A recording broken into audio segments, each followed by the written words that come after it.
ভারতের নরেন্দ্র মোদীর বৈঠকের পর এখন কূটনীতিক পাড়া, রাজনৈতিক অঙ্গন, অর্থনৈতিক অঙ্গন, সর্বস্তরের মানুষের অঙ্গন এখন কিন্তু এই আলোচনা। বেজিংয়ে দাঁড়িয়ে একটা প্রচ্ছন্ন হুঁশিয়ারি দিয়ে এসেছেন মোহাম্মদ ইউনূস। প্রথম দুই দেশের রাষ্ট্রপ্রধান তারা দেখা করলেন, বৈঠকে বসলেন। কথায় আছে, খেলায় পড়লে সিংহ গাছে ওঠে। বিগত কয়েক মাস যাবৎ বাংলাদেশের প্রধান উপদেষ্টা ডক্টর মোহাম্মদ ইউনূসের সাথে রীতিমতো দুশ্মনের মতো আচরণ করেছে ভারতের নরেন্দ্র মোদী। আসসালামু আলাইকুম সম্মানিত দর্শক মণ্ডলী, ডক্টর মোহাম্মদ ইউনূস নরেন্দ্র মোদীর সাথে যে বৈঠক করেছে সেই বৈঠক নিয়ে এবার চাঞ্চল্যকর অবস্থা সৃষ্টি হয়েছে। ভিডিওটি যদি শেষ পর্যন্ত দেখেন তাহলে আপনি রীতিমতো অবাক হতে বাধ্য হবেন। তাই সকলের কাছে অনুরোধ করছি একদম না টেনে ভিডিওটি শেষ পর্যন্ত দেখবেন। চ্যানেলে নতুন হলে অবশ্যই সাবস্ক্রাইব করে পাশে থাকা বেল বাটনটি অন করে দেবেন। এবং ভারতের নরেন্দ্র মোদীর বৈঠকের পর এখন কূটনীতিক পাড়া, রাজনৈতিক অঙ্গন, অর্থনৈতিক অঙ্গন, সর্বস্তরের মানুষের অঙ্গন এখন কিন্তু এই আলোচনা যে কি হলো আসলে কি হলো। অনেকেই দেখলাম যে বলছে যে ইউনূসের কি দরকার ছিল মোদীর সঙ্গে সাক্ষাৎ করার, খুবই কি দরকার ছিল। আবার অন্য পক্ষ বলছে যে আসলে কি হলো এটা, মানে কেন বাংলাদেশকে কেন এত প্রশ্রয় দেওয়ার দরকার ছিল, ইউনূসকে অত পাত্তা দেওয়ার কি আছে, ইউনূস তো ঢুকে গেছে জঙ্গিদের আস্তানায়, চীন পাকিস্তান, তো কেন ও বাংলাদেশ অত দরকার কি, কেন পাত্তা দেওয়া হলো। নানা পক্ষে নানা আলোচনায়। কিন্তু দর্শক খেয়াল করেন তো একটা জিনিস, এই বৈঠকের মধ্যে দিয়ে কিন্তু একটা ভয়ঙ্কর ঘটনা ঘটে গেল, যার 16 আনাই কিন্তু ডক্টর মোহাম্মদ ইউনূস বা বাংলাদেশের ঘরে। কি সেটা? বাংলাদেশের সবচেয়ে বড় সমস্যা কি, বড় শত্রুকে? আওয়ামী লীগ। আওয়ামী লীগ কিন্তু শেষ হয়ে গেল। কেন? আমি ব্যাখ্যা দিচ্ছি।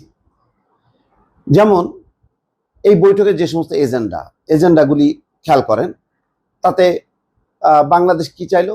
বললো হাসিনারে ফেরত দাও। কি চাইলো? বললো যে তিস্তার পানি বন্টন চুক্তিটা করো। কি বললো? সীমান্ত হত্যা বন্ধ করো। আর কি বললো? গঙ্গার পানি বন্টন যে চুক্তি সেটা মেয়াদ শেষ হয়ে গেছে, নবায়ন করো। এই তো মোটা দাগে। আর কি? আমরা ভালো সম্পর্ক চাই। শেখ হাসিনার ওই উস্কানিমূলক কথাবার্তা বলতে বন্ধ করে, এরকম কথাবার্তা। ভারত কি বলল? ভাই তোমরা অযথা কথাবার্তা বললো না, সম্ভবত 7 সিস্টার্স নিয়ে বলার চেষ্টা করলো, চিকেন নেক 7 সিস্টার্স, এগুলি নিয়ে চীনকে উস্কানি দিও না, চীনকে ইনভাইট করো না। আর কি বললো? আমাদের হিন্দুদের একটু রক্ষা করো। এটা তো তাদের অংশ মনে করে হিন্দুদের। বাংলাদেশ যে যত বলে যে ভাই এই যে হিন্দু, বৌদ্ধ, খ্রিস্টান, মুসলমান আমাদের অংশ, এটা ভারত বিশ্বাস করে না। ভারত বলছে আচ্ছা অন্যদেরকে তোরা নে, কিন্তু হিন্দুরা হচ্ছে আমাদের, তো তাদেরকে রক্ষা করো। আর কি? আর কিন্তু তেমন কিছু না। আর মিনমিন করে বলার চেষ্টা করতেছে একটু ওই ইনক্লুসিভ ইলেকশন দিলে ভালো হয়, আমরা তো স্থিতিশীল এবং গণতন্ত্র চাই বাংলাদেশে। খুব বড় গলায় বলতে পারতেছে না কেন? বড় গলায় বললেই তো ধরা। তো তোমরা 15 বছরে এই আওয়াজটা বন্ধ করলা কেন? আগের থেকে যদি ইনক্লুসিভ নির্বাচন হয়ে আসতো তাহলে তো তোমাদের এই পরিণতি হয় না, হাসিনার এই পরিণতি হয় না। যে তোমরা যেখানে বসে বসে রেশনের চাল খাওয়াইতেছো তারে, সেই চাল তো খাওয়াইতে হইতো না, তো বাংলাদেশের পলিটিক্স করতে হইতো, তার তো গণঅভ্যুত্থান লাগতো না। এটা বেশি বলতে পারছে না, যে হালকা হালকা করে বলে যে না ওই যে জাতিসংঘ পশ্চিমারা বলে, তো আমরাও এখন মনে করতেছি না এরকম একটা হইলে মনে হয় ভালো, মানে খুব লজ্জার স্বরে বলে। এই তো মোটা দাগে তাদের চাওয়া প্রত্যাশা। কিন্তু আর একটা বিশাল প্রত্যাশা নিয়ে বসেছিল কিন্তু একটা পরাজিত শক্তি, সেটা হচ্ছে আওয়ামী লীগ। আওয়ামী লীগ মনে করছিল যে মোদি বসবে না, মোদি ভিড়তে দেবে না ইউনূসকে পাত্তাই দেবে না। আর ইউনূস যদি দেখাও হয়, বলে এই তুমি কে, তুমি তো নির্বাচিত না, তুমি যে পদত্যাগ করো, আমরা নির্বাচিত সরকার ছাড়া বসবো না। খুব আশায় ছিল একটা নির্বাচন হবে, নির্বাচন হলে আওয়ামী লীগ ফুরুস করে ঢুকাই দেবে, মোদি ধমক দিবে, যাই আওয়ামী লীগ ইলেকশন করবে, পূর্ণ সিকিউরিটি দাও, কোনো ডিস্টার্ব করবে না, ডিস্টার্ব করলে কিন্তু খবর আছে। কিন্তু মোদি পুরো আলোচনার মধ্যে একটা শব্দ উচ্চারণ করলো না। খেয়াল করেন, 40 মিনিটের সাইড লাইনে বৈঠক, এটা হয় না। সাইড লাইনে বৈঠক মানেটা কি? একটা সম্মেলনে গেল, এই শোনেন তো ভাই, আমরা একটু বসি, একটু হালকা কিছু সমস্যা আছে, একটু আলাপ করি, বা সৌজন্য একটু রক্ষা করা, 5 মিনিট 10 মিনিট হয়। 40 মিনিট কোথায় হয়? রাষ্ট্রীয় পর্যায়ে দ্বিপাক্ষিক বৈঠকগুলো সাধারণত লেন্থ এরকম বড় হয়। 40 মিনিট বসছে, 40 মিনিটের মধ্যে একটা শব্দ বের করেন তো, যেখানে মোদি বলছে যে হাসিনার পুনর্বাসন চাই, হাসিনা ইলেকশন করতে দিতে হবে, আওয়ামী লীগকে নির্বাচন করতে দিতে হবে, আছে? নেই। বরং কি হলো যে ডক্টর মোহাম্মদ ইউনূস বললো যে ওই বেজিংয়ে দাঁড়িয়ে একটা প্রচ্ছন্ন হুঁশিয়ারি দিয়ে এসেছেন মোহাম্মদ ইউনূস। প্রথম দুই দেশের রাষ্ট্রপ্রধান তারা দেখা করলেন, বৈঠকে বসলেন। কথায় আছে, খেলায় পড়লে সিংহ গাছে ওঠে। বিগত কয়েক মাস যাবৎ বাংলাদেশের প্রধান উপদেষ্টা ডক্টর মোহাম্মদ ইউনূসের সাথে রীতিমতো দুশ্মনের মতো আচরণ করেছে ভারতের নরেন্দ্র মোদী। ডক্টর ইউনূসের নেতৃত্বে নতুন সরকারকে বিপাকে ফেলতে একের পর এক ষড়যন্ত্র করে গিয়েছে ভারত। নোবেলজয়ী অর্থনীতিবিদ ডক্টর মোহাম্মদ ইউনূসের বলিষ্ঠ নেতৃত্বে বাংলাদেশ পেরিয়ে এসেছে সকল বাধা। তার চীন সফরের পর ভারতে হাঙ্গামা শুরু হয়ে গিয়েছে। চীনা প্রেসিডেন্টের সাথে বৈঠককালে 7 সিস্টার্স নিয়ে তার বয়ান চিন্তায় ফেলে ভারতকে। এরপরই যেন ভারতীয় দাদাদের মুড পাল্টে যায়। ডক্টর মোহাম্মদ ইউনূসের সাথে বৈঠক করবে না বলা নরেন্দ্র মোদী এবার আধা ঘন্টা বৈঠক করতে বাধ্য হন। ডক্টর মোহাম্মদ ইউনূস এবং নরেন্দ্র মোদীর বৈঠক নিয়ে কি বলছে পশ্চিমবাংলার মিডিয়া, আসুন তা দেখি। পারস্পরিক বন্ধুত্বপূর্ণ সম্পর্ক, সেই বন্ধুত্বপূর্ণ সম্পর্কে কোথাও বোধহয় চিড় ধরেছিল, ফাটল ধরেছিল যখন শেখ হাসিনা শেল্টার নেন এ দেশে। তারপর থেকেই দুই দেশের মধ্যে অন্তত কিছু কিছু ক্ষেত্রে সোশ্যাল মিডিয়ায় একটা বৈরিতা দেখা গিয়েছিল। দুই দেশের রাষ্ট্রপ্রধান কখনো তারা মিট করেননি।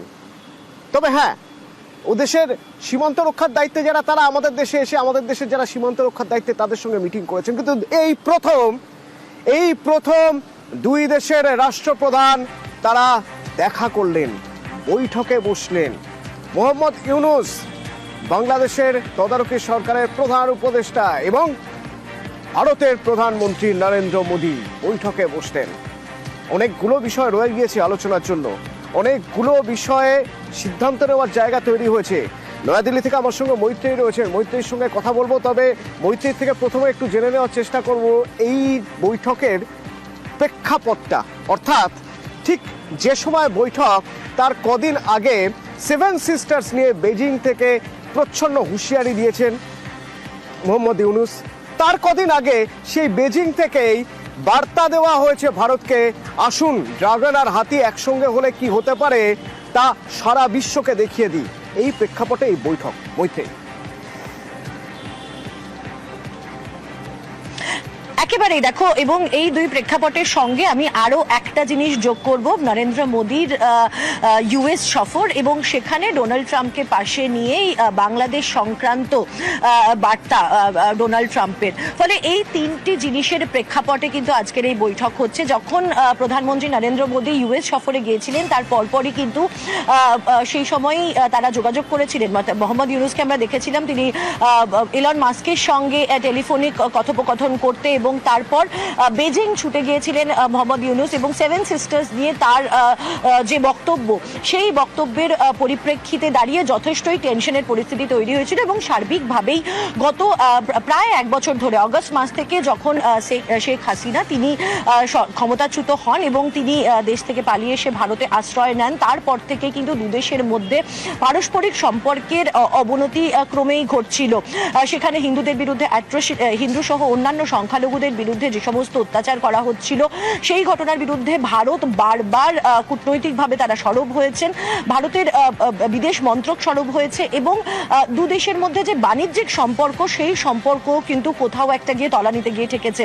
ফলে কূটনৈতিক এবং বাণিজ্যিক সম্পর্কের যখন এতটা তলানিতে রয়েছে সেই পরিস্থিতিতে দাঁড়িয়ে দুই রাষ্ট্রপ্রধানের বৈঠক হওয়া অত্যন্ত তাৎপর্যপূর্ণ, যেটা মনে করা হচ্ছে গতকাল থেকে কিন্তু এই দর্শক মণ্ডলী, সম্পূর্ণ ভিডিওটি দেখলেন অবশ্যই বুঝতে পেরেছেন ভিডিওটি গুরুত্বপূর্ণ, কেননা নরেন্দ্র মোদী যখনই সাক্ষাৎ করেছেন এবং সেই বৈঠকটি নরেন্দ্র মোদী রীতিমতো চমকে দিয়েছেন, রীতিমতো ভারতের বিপক্ষে গিয়ে তিনি মিটিং করেছেন বলে ভারতের গণমাধ্যমে প্রকাশিত হচ্ছে। জয়শঙ্কর এবং ভারতের হাইকমিশনার সহ সকলেই বলেছিল যে নরেন্দ্র মোদী অনির্বাচিত সরকারের সাথে কোনো বৈঠক করবে না, অর্থাৎ বাংলাদেশের সরকার ডক্টর মোহাম্মদ ইউনূস তিনি অনির্বাচিত সরকার, তাই তার সাথে কোনো কথাবার্তা বলবেন না, সাক্ষাৎ করবেন না এবং তার সাথে কোনো বৈঠকে বসবেন না। আর সেই প্রেক্ষিতে এবার ঘরে ধুলাবাড়ি বর্তমান সেই বৈঠকটি হওয়ার পর এবার চুনকালি মেখে ভারতে নীরব ভূমিকা পালন করছে নরেন্দ্র মোদী। প্রিয় দর্শক, নরেন্দ্র মোদীর সেই বৈঠকে যে অপমানিত হয়েছে, সে যে লাঞ্ছিত হয়েছে, ডক্টর মোহাম্মদ ইউনূসের সাথে বৈঠক করে ভারতে রীতিমতো তার যে মুখ দেখানোর মতো অবস্থা নেই সেটা কিন্তু সে বুঝে গেছে। বড় বড় কথা বললেও ডক্টর মোহাম্মদ ইউনূসের সাথে বৈঠক করার জন্য সে মরিয়া হয়ে পড়েছিল এবং কীভাবে ডক্টর মোহাম্মদ ইউনূসের সাথে বৈঠক করা যায় সেজন্য